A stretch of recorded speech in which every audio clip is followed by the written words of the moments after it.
बोली कृष्ण कन्हैया लाल की। आइए, दो शब्द मैं कहूंगी और वही दो शब्द आप दोहराएंगे। सभी मिलकर, जितने भक्त हैं यहाँ पर।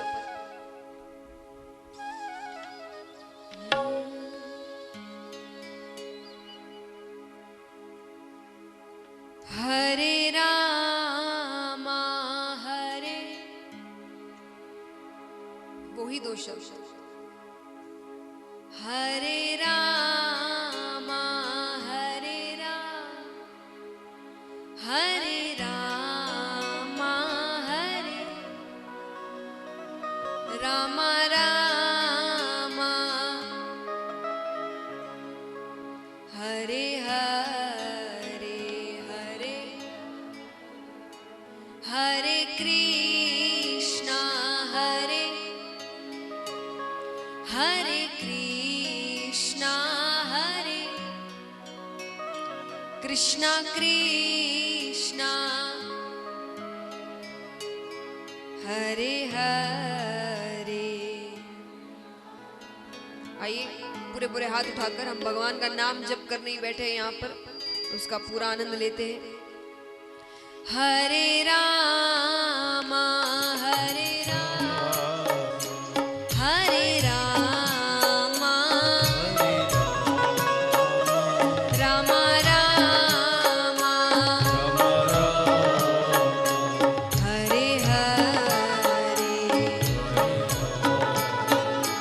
हरे कृष्णा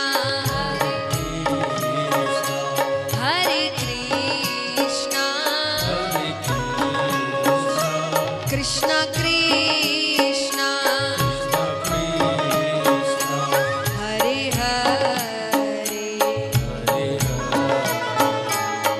ओ हरे कृष्णा कृष्णा कृष्णा हरे हरे, हरे राम राम राम हरे हरे।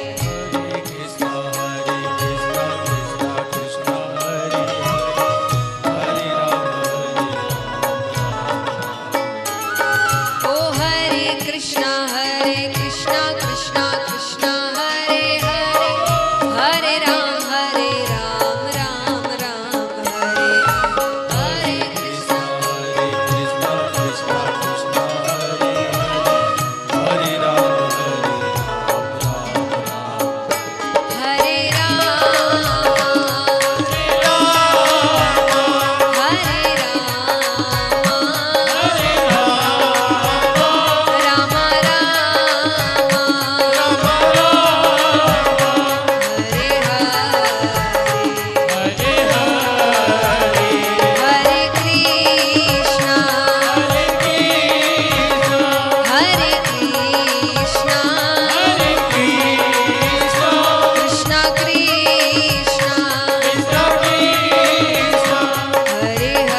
रामा रामा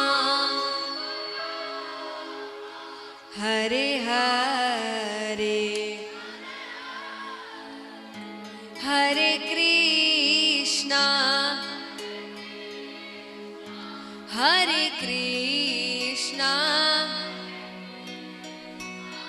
कृष्णा कृष्णा हरे हरे।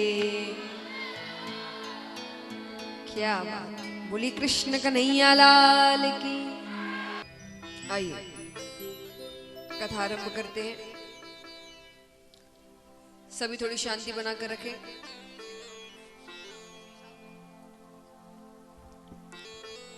काल थे देखा कया ठाकुर जी नरसिंह जी ने बोली देवे।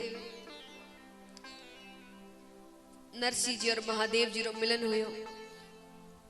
ठाकुर जी और नरसिंह जी रो मिलन हुयो।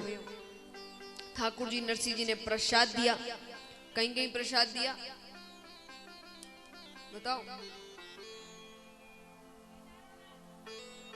केदार का राग, टोपी टोपी और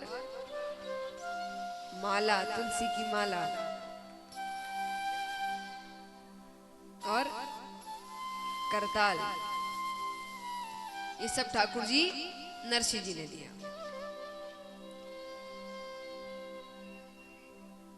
ठाकुर जी ऐसा नहीं है कि मायरा ही नरसिंह जी के जीवन का एक प्रसंग है जब भगवान उन्हें दर्शन देने आए थे।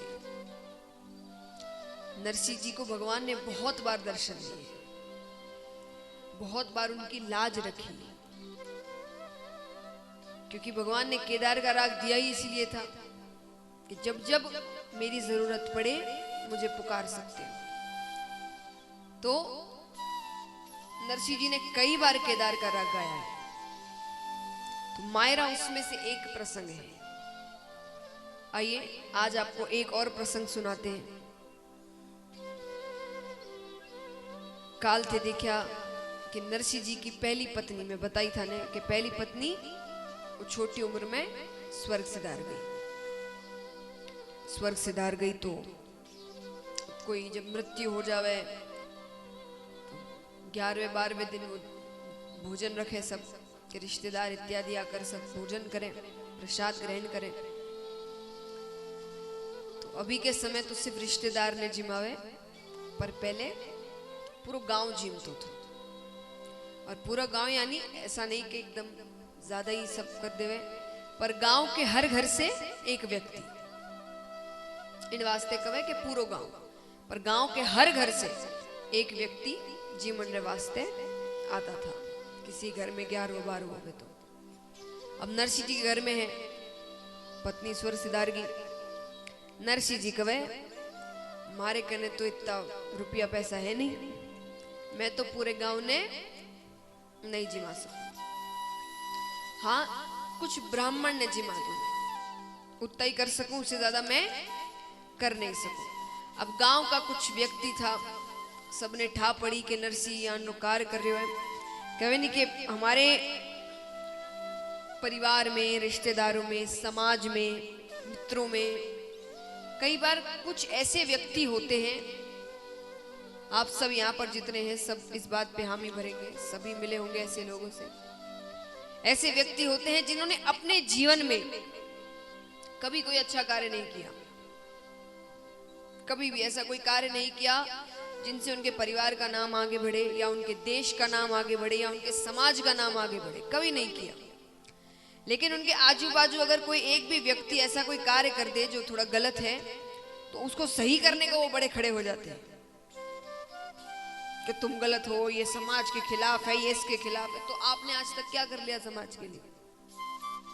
ऐसे कई व्यक्ति होते हैं जो दूसरों में मीन मेक निकालने को तुरंत खड़े हो जाते हैं, अपने जीवन में कभी कुछ अच्छा नहीं किया।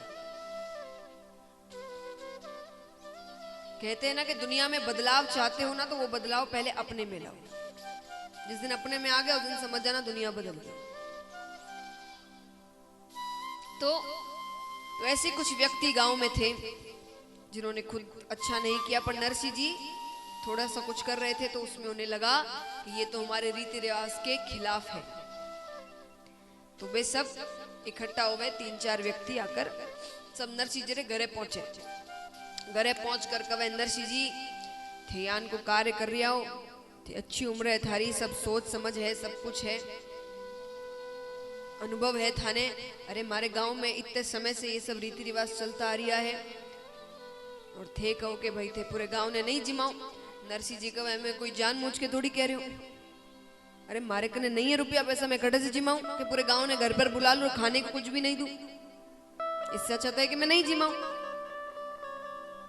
थोड़ी देर तो प्यार से समझावे, वो कवे के थारा बड़ा भाई गांव का प्रतिष्ठित व्यक्ति है, थे इन प्रकार कार्य कर रहा हूं नरसिंह जी, अरे सब हो जासी, इससे मांग लो उससे मांग लो, ये कर लो। नरसिंह जी कहे मैं नहीं कर सकूं, जितना हो सके उतना करूं, मैं ब्राह्मण ने जिमा दूं। ऐसा तो नहीं कि मैं पूरी रीति रिवाज हटा दिया कि बस किसी ने ही नहीं जिमाऊं, मैं ब्राह्मण ने जिमा दूं। पर जब बहुत देर तक नरसिंह जी नहीं माने, तब वो दोनों 3-4 व्यक्ति वे सब क्रोधित हो गया। क्रोध में आकर वो कहे नरसिंह जी अब थे जिमा सको कि नहीं जिमा सको मैं नहीं जाना, पर कल इतना बजे पूरा गांव, और अभी तक तो गांव के हर घर से एक व्यक्ति आता था, पर क्योंकि थे जिद पे अड़ गया हो तो मैं भी जिद पे अड़ जैसा कि पूरे गांव में हर घर से परिवार सहित पूरा गांव थारे घर पर इतना बजे पहुंच जाए। अब थे जानो थे कहीं जिमाओ ये सब थारी चिंता है। ये सब बोल के वो 3-4 व्यक्ति तो चला गया। अब वो जाकर कोई चौरस्ता माते कोई चाय की दुकान थी गांव में, उस बस चाय की दुकान पर बैठ गया। अब वो चाय पीवे और सब हंसी मजाक करे कि आज तो बड़ो मजो आयो महाराज। दूसरो कवे अरे मजो तो काल आसी, तमाशा तो कल होगा, आज तो कुछ भी नहीं हुआ। आनंद ले रहे वो किसी और के तकलीफ का, मजबूरी का। नरसिंह जी तो खूब यहाँ पर ठाकुर जी ने मनावे, अगर सच में इतने सब गांव वाले आ गए और मैं कुछ नहीं जिमा पाया तो इससे ज्यादा खराब बात मेरे लिए और क्या होगी। खूब ठाकुर जी ने मनावे, अठीने नरसिंह जी ठाकुर जी ने मनावे। उत्तम में उस चौरस्ता के चाय की दुकान पर 2 सेठ आवे, खूब बड़ा सेठ। दोनों सेठ आकर वो 4-5 व्यक्ति खड़ा था, उससे कहे कि भाई थारे गांव में कोई बड़ो सेठ है कहीं? वो व्यक्ति कहे कि किन वास्ते? बोले मैं दोनों द्वारिका जा रहा हूं दर्शन के वास्ते, और मारे कने 700 रुपया है। कितना रुपया? जिया में काल कही कि उस समय 10 रुपया भी बहुत बड़ी बात थी, तो 700 रुपया तो खूब।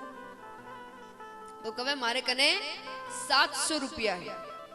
अब मैंने पहले ठा नहीं थी कि जूनागढ़ से द्वारका के रास्ते में एक जंगल रो रास्तो है और बठे कई डकैत है। मैंने पहले ठा नहीं थी, पर अब तो ये 700 रुपया तो ले जा नहीं सकूं। तो थारे गांव में कोई बड़ो सेठ है जो माने द्वारिका री 700 रुपए की हुंडी लिख कर दे दे। हुंडी मतलब ना चेक नहीं, जैसे आज के समय मान लीजिए कोई बहुत बड़ा व्यापारी होता है ना, जिनके कई शहरों में व्यापार चलते हैं, पहचान है, तो मान लीजिए आपने आप पैसा ले जा नहीं सकते, तो आपने उसे यहाँ पर पैसे दे दिए कि इतने लाख या इतने हजार जो भी है आप ले लो, मैं जा रहा हूँ दूसरे शहर, वहां आपका कोई व्यक्ति मुझे वापस पैसे कर देगा, जो भी।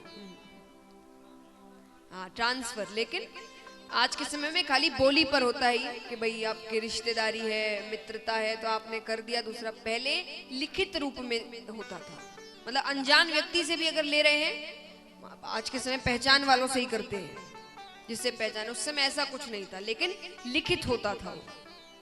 तो उसने कहा कि कोई बड़ा सेठ है जो हमें 700 रुपए की हुंडी लिख कर दे दे। उस समय से लिखते थे कि इतना रुपया इतने इतने सेठ के पास की हुंडी, उसको कहते थे हुंडी। तो कहा कि कोई बड़ो सेठ है जो मैंने 700 रुपए की हुंडी लिख कर दे दे। अब वो सब व्यक्ति हंसी मजाक के माहौल में तो था ही, वो सब कहे अरे बहुत बड़ो सेठ है, जूनागढ़ को सबसे बड़ो सेठ है। बोले कौन है, कई नाम है। बोले नरसिंह मेहतो। अच्छा, तो बोले वो इतना धनवान है कि मैंने 700 रुपए की हुंडी लिख कर दे दे सी, मतलब सही तरीके से बात बताओ। वो कवे अरे वो इतो धनवान है कि 700 रुपए की 10 हुंडी लिख कर दे देवे था। ते चिंता मत करो, खूब धनवान है। अरे महाराज, मेरे जूनागढ़ का सबसे धनवान व्यक्ति है, वो हर शहर में काम चले, द्वारका की बात करो थे। तो दोनों सेठ फिर कहे ठीक है जाऊं। बोले नहीं नहीं ऐसे नहीं। बोले तो बोले वो बहुत बड़ो सेठ है लेकिन बहुत सरल है, बहुत सरल है। बोले सरल तो क्या सरल है? बोले थे मेरे कने जाओ, थे कहो कि भाई नरसिंह जी थे सेठ हो। तो वो कैसी कि मैं कोई सेठ नहीं हूं, मारे कने की को नहीं, मारे कने तो कोई पिसा नहीं है। तो थे तो बस पगे पड़ जाइजो कि भाई नरसिंह जी भगवान रो काम है, तैयान को कार्य मत करो, मैंने बस 700 रुपए की हुंडी लिख कर दे दो, मैंने द्वारिका जाना है। एकदम अच्छे से समझा के पूरा विश्वास दिला कर दोनों सेठ ने पूरा विश्वास हो गयो कि नरसिंह मेहतो यानी कोई बहुत बड़ो सेठ है भाई, और भगवान रो भक्त भी है। दोनों सेठ निकले तो नरसिंह जी रे घर पहुंचे। अब नरसिंह जी ठाकुर जी ने मना रिया, तो दोनों सेठ कहे कि महाराज नरसिंह जी मैंने 700 रुपए की हुंडी लिख कर दे दो, थे इतना बड़ा सेठ हो। नरसिंह जी कहे तने कौन कहो कि मैं सेठ हूं? बोले वो चौरस्ता मते 3-4 व्यक्ति खड़ा था। नरसिंह जी कहे सब वो मजाक करे, महाराज मैं कोई सेठ नहीं हूं, अरे मारे कने की को नहीं। अब यही सब शब्द वो पहले ही बोल चुका था। तो सेठ को लगे कि भाई सच्ची में बहुत सरल व्यक्ति है। अब महाराज नरसिंह जी के पास धन खत्म हो गया पर हवेली थी, तो हवेली देखकर कोई बोल नहीं सकता कि व्यक्ति इसके पास धन होगा नहीं। तो दोनों सेठ कहे नरसिंह जी आन को कार्य मत करो। वो एकदम पगा पड़ गया, नरसिंह जी भगवान रो काम है, नरसिंह जी समझो। महाराज अब सोचो थे अगर द्वारका दर्शन करने जाओ तारे साथ, समझो। अब कई बार ऐसे कार्य होते हैं कि दो कार्य ऐसे वक्त होते हैं कि उन दोनों में रिश्ता कोई नहीं है, जिसे हम कहते हैं कोइंसिडेंस। पर कई बार हमें ऐसा लगता है कि ये इसलिए हुआ क्योंकि वो हरकत उससे जुड़ी है या वो, पर ऐसा होता नहीं है। तो नरसिंह जी ठाकुर जी को मना ही रहे थे। अब नरसिंह जी मन में विचार करे कि कहीं ठाकुर जी भेजिया उसी। तो नरसिंह जी कहे ठीक है, और 700 रुपया लेकर नरसिंह जी 700 रुपए की हुंडी लिखे द्वारिका नगरी की। किसके नाम पे? सावलसा सेठ। सावलसा सेठ के नाम पर द्वारिका की 700 रुपए की हुंडी नरसिंह जी लिख दी। अब वो दोनों सेठ तो चला गया। अब दूसरे दिन पूरा गांव आवे, पूरा गांव महाराज 700 रुपए में एक बार क्या 4 बार जीम ले। नरसिंह जी तो खूब अच्छो भोजन कराया, एकदम अच्छे से, सब अच्छे से भोजन। अब महाराज देखिए उनको भोजन करना था, तो भोजन मिल गया तो चुपचाप बैठो। पर जैसा मैंने कहा जो व्यक्ति ऐसे होते उन्होंने खुद कुछ सही नहीं किया, पर किसी और की हर चीज में वो मीन में जरूर निकालेंगे। उनको था भोजन का, अब वो भोजन करते करते भी इतनी आसानी से भोजन कैसे मिल गया, तमाशा तो हुआ ही नहीं। तो भोजन करते करते कहते हैं कि मैं तो अठे भोजन कर रही हाँ इतने आराम से, पर बेचारा वो दो सेठ पूरा द्वारका में घूम रहे उसी वो दोनों सेठ। ये नरसी तो ठग लिया वाने। बात नरसी जी के कान तक पहुंचे। नरसी जी तो महाराज मन विचलित हो गया, कहीं ये बात सच हो गई तो कहीं ठाकुर जी नहीं भेजा उसी, मारे दिमाग के ऊपर जाके ठाकुर जी भेजा उसी। इस प्रकार से तो हमारे ऊपर वो नरसी ठग है, चोरी को इल्जाम लग जासी महाराज के, भाई चोरी कर ली इसने। और वहां पर वो दोनों सेठ भी खूब घूमे, सबसे पूछे भाई सावल सा सेठ कौन है, सब कहे ये सेठ है फलान सेठ है, पर सावल सा नाम को तो कोई अठीने सेठ नहीं है। अब नरसी जी तो खूब रोवे ठाकुर जी के सामने कि तो बात इज्जत पर आ गई। और वो भी चोरी का इल्जाम भी किस पर लग रहा है, जिसने जीवन में कभी धन को महत्व ही नहीं दिया, उस पर चोरी का इल्जाम लग जाएगा। तो नरसी जी ठाकुर जी को याद करे और केदार को राग गावे। नरसी जी कवे,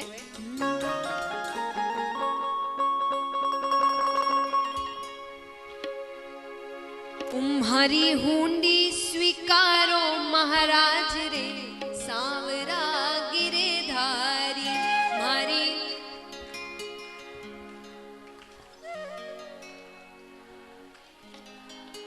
उम्हने एक छे थारो आधार रे, सांवरा गिरेधारी माने। आइए जिनको भगवान का ही आधार है उठाना पूरे पूरे हाथ और तालियां एक साथ। उम्हारी हुंडी स्वीकारो महाराज रे, सांवरा गिरेधारी।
कहते हैं कि ऐसा थोड़ी है कि मैं कुछ ऐसा मांग रहा हूं जो आपने कभी किसी को नहीं दिया।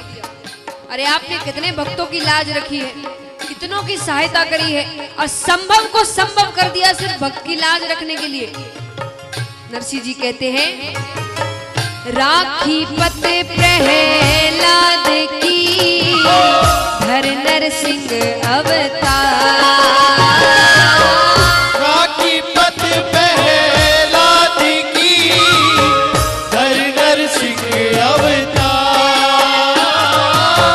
राखी पत प्रहलाद की धर नरसिंह अवतार। राखी पत प्रहलाद की धर नरसिंह अवतार। खम्भ फाड़ पर कट भये, खम्भ फाड़ पर कट भये। खम्भ फाड़ पर कट भये। खम्भ फाड़ पर कट भये। तारियो भूमि को, तारियो भूमि को, तारियो भूमि को सारो भार रे सावे।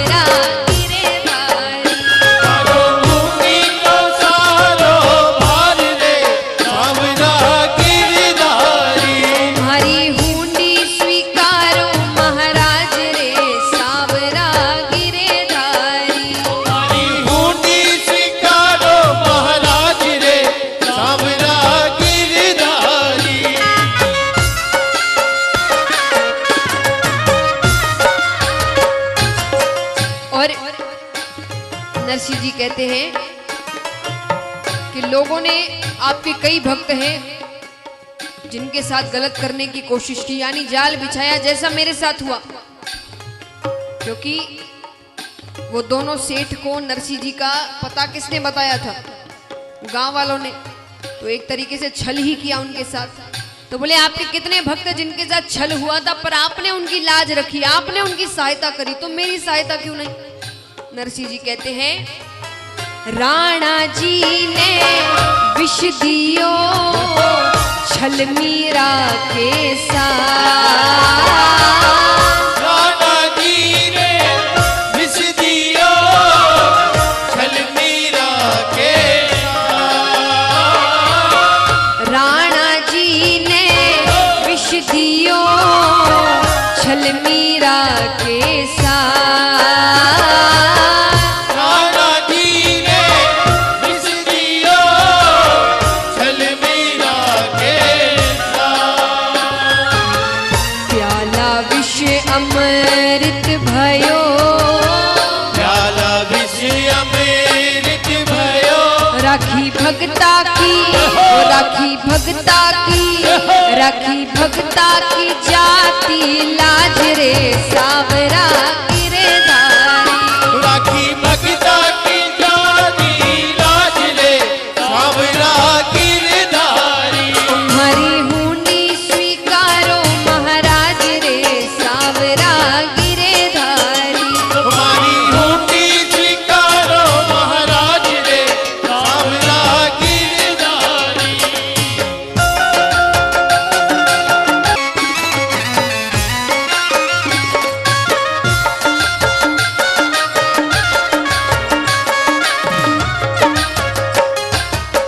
और यहाँ सभी भक्त, हम सभी अपने जीवन में जो भी कमाते हैं उसका कुछ हिस्सा थोड़ा बचा कर रखते हैं, ये सोच कर के भगवान ना करे, लेकिन कभी अगर कुछ दिक्कत के दिन आए तो वो कमाई हमारी या वो पूंजी हमारी उस दिन काम आएगी। सभी करते हैं ऐसा। तो नरसिंह जी कहते कि मैंने तो जीवन में ऐसा भी कुछ नहीं किया कि कोई पूंजी बचा कर रखी हो, तो आज उसका इस्तेमाल कर लूं। मेरी कमाई, मेरी पूंजी, मेरा दौलत, ये सब क्या है? नरसिंह जी कहते हैं पूंजी को चंदन मेरो तुलसी सोने रोहा। पूंजी को भी चंदन मेरो तुलसी सोने रोहा। पूंजी को चंदन मेरो तुलसी सोने रोहा। तुलसी को भी चंदन मेरो तुलसी सोने रोहा। साचा गहना सावरा, साचा गहना सावरा। भारी दौलत छे, भारी दौलत छे, भारी दौलत छे, झांझ कड़ताल रे सावरा गिरधारी। हमारी दौलत छे झांझ कड़ताल रे सावरा गिरधारी। तुम्हारी हुंडी स्वीकारो महाराज रे सावरा गिरधारी। हमारी हुंडी स्वीकारो महाराज रे सावरा गिरधारी। मने एक छे थारो आधार रे सावरा गिरधारी। हमारे एक छे थारो आधार रे सावरा गिरधारी। तुम्हारी हुंडी स्वीकारो महाराज रे सावरा गिरधारी। हमारी हुंडी स्वीकारो महाराज रे सावरा गिरधारी। मने एक छे थारो आधार रे सावरा गिरधारी। हमारे एक छे थारो आधार रे सावरा गिरधारी। तुम्हारी हुंडी स्वीकारो महाराज रे सावरा गिरधारी। हमारी हुंडी स्वीकारो महाराज रे सावरा गिरधारी। तुम्हारी हुंडी स्वीकारो महाराज रे सावरा गिरधारी। बोली द्वारिकाधीश की तो महाराज नरसिंह जी केदार और राग गावे। अब केदार और राग गावे और भगवान नहीं आवे, ऐसा तो हो को नहीं सके। ठाकुर जी को वादो है, ठाकुर जी को आना ही पड़ी।